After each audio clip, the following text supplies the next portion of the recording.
What do you mean Superman isn't the best superhero out there?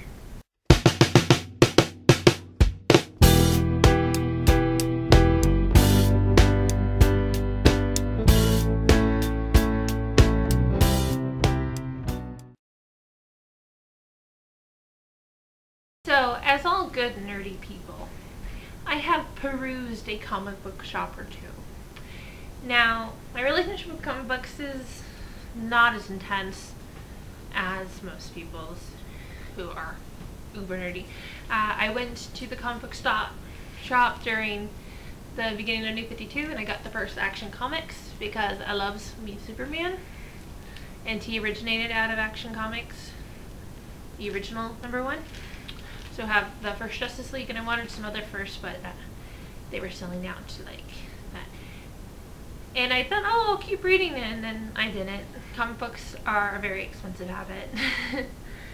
The one thing I have been doing, like, I'm probably going to go shopping tomorrow, and that'll make an even month of me buying the Doctor Who comic book. The serial right now is just so cool. They're in Casablanca, and there's all this stuff. It's just awesome, and the artwork on these covers is really fun. I really like it. But I know a lot about it because I am a history kind of nerd. See the Titanic video for evidence. I love that kind of stuff. It just entrances me. And history of weird random stuff, and that includes comic books.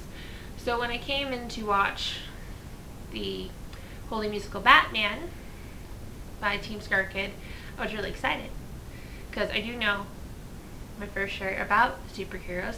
I watch movies when they come out because that is more affordable. I was an avid viewer of Smallville from season 1 till the end of the 10th season. Only leaving the show for like, I don't know, a couple months, and then I just stayed with it for the rest of it. You can see my obsession over there.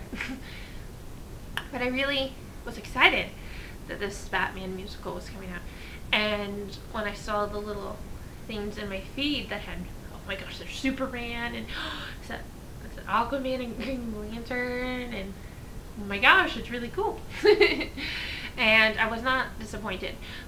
No spoilers, but Holy Musical Batman is about the story of Batman, and Batman played by Voldemort, which is very fun. And how he doesn't have a lot of friends. He has Alfred, but he quickly fires Alfred, and Alfred comes back in this slew of disguises, which is just so funny.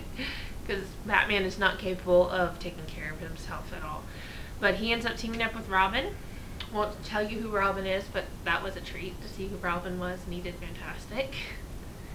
And he ends up having friends, but all the people in town are just really annoyed with Robin.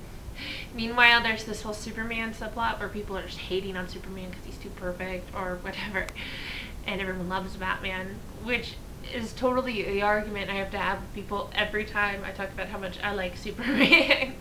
So that was just fun from a fangirl perspective, a very minimal Superman fangirl, as I cannot afford to buy the like 5 or 6 comics the dude appears in every month. It's just something I can't afford to do. Though I might start buying some trades. I've got 3 of these big guys, which are the old stuff, so I have 2, 3, and 4. I bought them used, so I don't have one, which is a bummer. But the story is great, the songs are fun, the villains are fantastic. There's all your favorites except for Joker. Sorry, he's not going to be there. And there's this new guy who is kind of a mix between Joker and President Snow from the Hunger Games. That's the best I can describe him. And he has a little lady friend named Candy who is so much a Harley Quinn. It's fun. And the whole thing pays such homage and jokes around with it, and it's great. I loved it.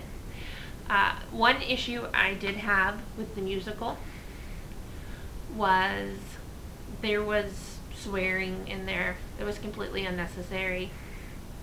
I was kind of excited to get to show it to the kids I nanny, but it's too much language. It's not every other word or anything like that. It's just more than I would prefer to have. It was pointless. It didn't add to the plot or anything. I can understand very bad language being used in a story if people have hit this amazing breaking point where they are so messed up that that's the only way they can express it. But they weren't there at any point. But overall, fantastic musical. The music is fun. Not a lot are sticking out at me like in the other ones, but I think it's more because it's a much more flowing musical where it just picks up. That's good.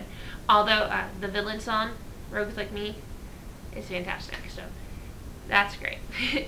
And for those of you who know a bit about DC Universe history, a certain phone call poll will make its appearance, but in the form of a Facebook. Oh, and that's one other thing before I go that was funny about the whole idea is they couldn't decide when this was taking place. At 1 minute it's so old school with Tommy guns and everything, and then it's with Facebook, and then it's before that had in the 90s and all. It's just because I don't know, maybe poking fun that Batman seems to pop up whenever people want him. So that was Holy Musical Batman. You guys should check it out, definitely. I'll put a link up there for you to go see it. Go see it because Team Starkid is awesome and it's a free musical, so hooray! Alright guys, I love you, God bless, and I'll see you for some more VEDA and some Testimony Tuesday tomorrow. Bye.